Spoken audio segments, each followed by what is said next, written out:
تو اس کی معافی کا ایک حل تھا، وہ کیا تھا؟ سرکار کی بارگاہ میں آنا۔ تو وہاں پیشی ہوئی سرکار کی بارگاہ میں، وہ قبیلہ جو ہے نا کہ عورت حاضر ہو گئی سرکار کی بارگاہ میں، یہ واقعہ رکھ دیا کہ یا رسول اللہ صلی اللہ علیہ وسلم، میں نے اپنی جان پر ظلم کر لیا ہے، میں نے گناہ کر لیا ہے، یا رسول اللہ میرے لیے کوئی راستہ ہے؟ میں چاہتی ہوں کہ میں دنیا سے جاؤں تو میرے اوپر کوئی گناہ نہ ہو، میں جب اللہ کی بارگاہ میں میرا جب پیشی ہو تو اس وقت میں ایسے ہوں کہ جیسے کوئی گناہ کیا بھی نہ ہو۔ تو میرے پیارے محبوب علیہ السلام نے فرمایا کہ اس وقت تمہارے پیٹ میں کیا حمل ہے یا نہیں ہے؟ کہا ابھی میرے پیٹ میں حمل ہے۔ تو یہ نبی پاک علیہ السلام نے فرمایا جاؤ اپنے خاوند کو بلا کر لے آؤ۔ تو جب خاوند کو بلا کر لے آئی نا، سرکار علیہ السلام نے فرمایا اے فلاں بن فلاں، تمہاری بیوی نے یہ جرم کیا ہے، تو لہٰذا اس کا ایک حل ہے، ابھی اس کو لے کر جاؤ، جب اس کا بچہ پیدا ہو جائے تو پھر اس کو میرے پاس لے آنا۔ یا رسول اللہ صلی اللہ علیہ وسلم، آپ کا حکم ضرور اس کی تعمیل کی جائے گی۔ وہ صحابی اپنی بیوی کو لے کر، وہ قبیلہ جو ہے نا کہ جو عورت تھی اور وہ جو شخص تھا، اپنی بیوی کو لے کر گھر چلا گیا۔ کچھ دنوں بعد، کچھ ماہ بعد بچہ پیدا ہو گیا، وقت ختم ہو گیا، پھر وہی بندہ اپنی بیوی کو لے کر میرے نبی پاک علیہ السلام کی بارگاہ میں آ گیا۔ جس وقت نبی پاک علیہ السلام کی بارگاہ میں آیا نا، تو سرکار نے فرمایا کہ اس کے جو کپڑے ہیں نا وہ سختی سے اس کے اوپر مضبوطی سے باندھ دو، یعنی ٹائٹس کر دو، جیسے آج کل پینٹ شرٹ پہنی جاتی ہے نا، اس کی ایک سیدھا مثال پینٹ شرٹ لے لیں کہ اس کے کپڑے سخت کر دیں، اس کے اوپر جسم کے اوپر کپڑے سخت کر دیے گئے۔ بعد میں اس کو سنسار کرنے کا حکم دے دیا گیا۔ جب سزا دے دی گئی، پھر بعد میں کیا ہوا؟ جب وہ فوت ہو گئی نا، تو نبی پاک علیہ الصلوۃ والسلام نے صحابہ کرام علیہم رضوان کو فرمایا کہ اس کو غسل بھی دو اور اس کو کفن دفن بھی ہم نے خود ہی کرنا ہے۔ حضرت عمر پاک رضی اللہ تعالیٰ عنہ آپ کھڑے ہو گئے، عرض کی یا رسول اللہ صلی اللہ علیہ وسلم، ایک گناہ گار عورت، اس نے اتنا بڑا جرم کیا ہے اور آپ اس کو خود ہی سارا جو کام ہے، جنازہ ہے، کفن دفن ہے، سارے کام آپ خود ہی فرما رہے ہیں۔ تو میرے نبی پاک علیہ السلام نے فرمایا عمر یاد رکھنا، اس نے جو گناہ سے توبہ کی ہے نا، خدا کی عزت کی قسم ہے اس کی توبہ ایسے ہے کہ اگر مکہ پاک یا مدینہ پاک کے شہر کے اندر جو 70 مرد ہیں نا، 70 انسان، اگر ان کے اوپر اس کی توبہ کو تقسیم کر دیا جائے تو ان سے بھی بڑھ کر اس کی توبہ ہے یا ان کے برابر ہے۔ تو پتہ چلا کہ جو بندہ توبہ کر لیتا ہے اس کا مقام پتہ نہیں کتنا بڑھ جاتا ہے، اللہ کی بارگاہ میں اس کا مقام کتنا ہے۔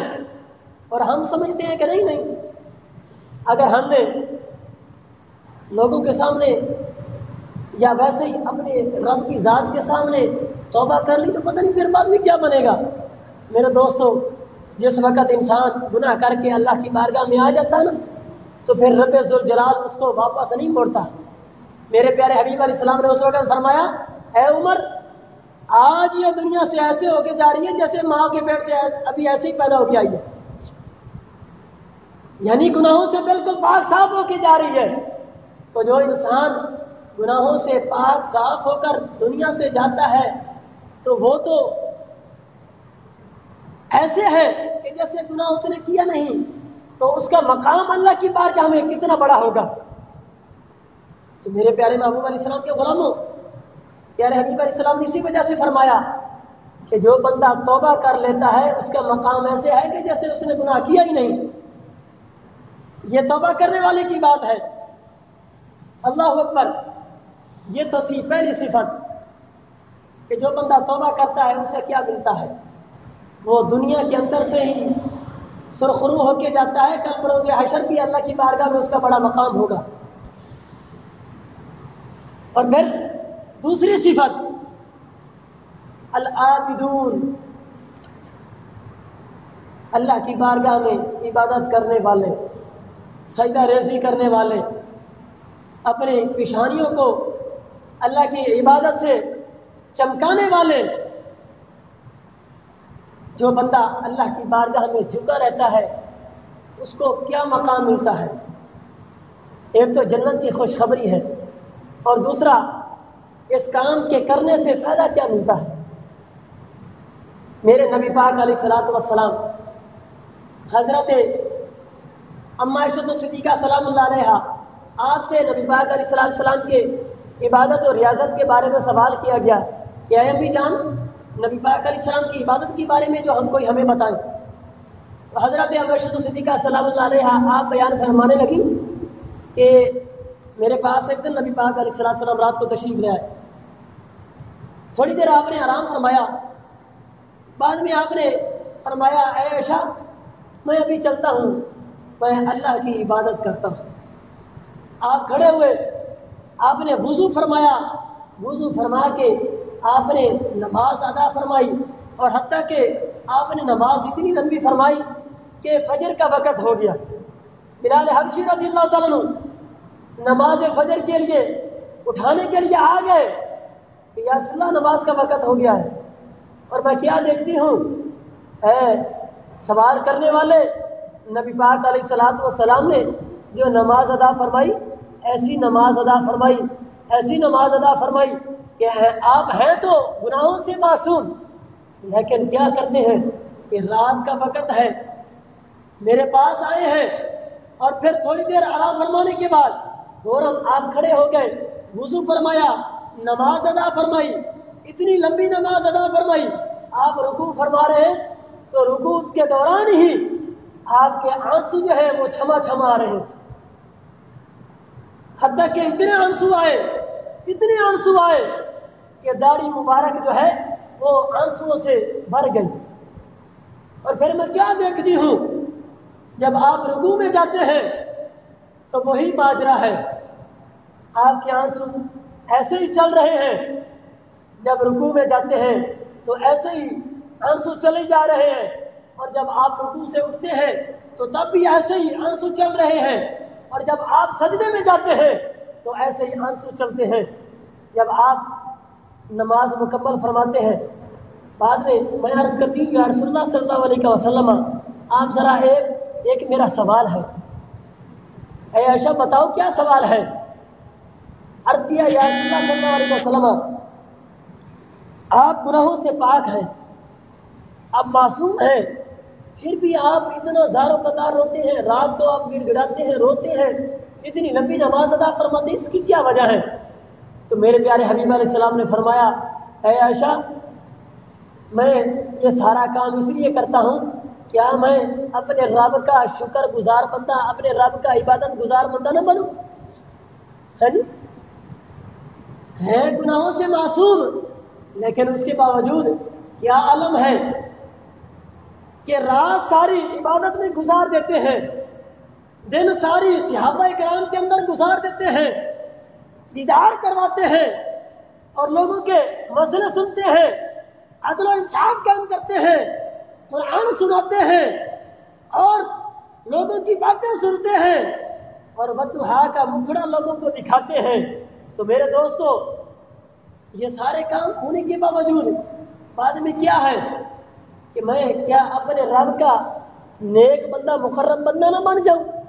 ہم نماز بھی نہیں پڑھتے، لیکن بعد میں کیا کہتے ہیں تو یار کوئی گل نہیں، جیسے نبی کا کلمہ پڑھیا ہے اسے نبی نے سانو کل بخشوا دینا، اگر اس نبی کل بروز حشر اس نبی کے سامنے اسی چلے گئے، اس نبی نے کہہ دیتا کہ کل تے دنیا تے رہندے ہوئے تسی میرے حکم تے خلاف ورزی کرتے رہے، اج تسی کس منہ میرے سامنے آ رہے ہو، میں تھوڑی شفاعت نہیں کراں گا، نہ میرے نبی دے غلام، میرے نبی دی شریعت نو اپنا لے، میرے نبی دے طریقے نو اپنا لے، میرے نبی دی سیرت نو اپنا لے، میرے نبی دے اخلاق اعمال افعال نو اپنا لے، خدا دی عزت دی قسم ہے دنیا بھی سنور جائے گی، قبر و حشر بھی سنور جائے گا۔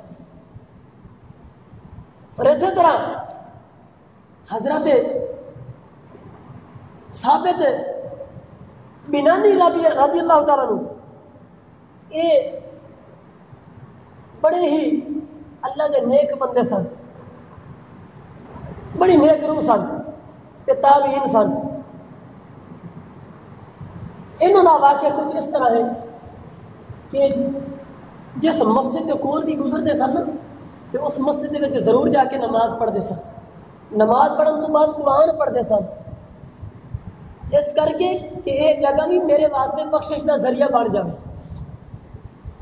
اور پھر اس تو بعد جدوں بھی صبح نو اٹھنا نا یا جدوں بھی دعا کرنی ہے اللہ کی بارگاہ سے دعا کرتے سن، مولا میں دعا کرنا کہ اگر کسی بندے نو نا قبر دے اندر دعا کی منگتے سن، یا اللہ اگر کسی بندے نو قبر دے اندر نماز پڑھن دی اجازت ملے پھر اس تو بعد مینوں بھی ملنی چاہیے، مولا پھر مینوں بھی قبر دے اندر نماز کی اجازت دے دے.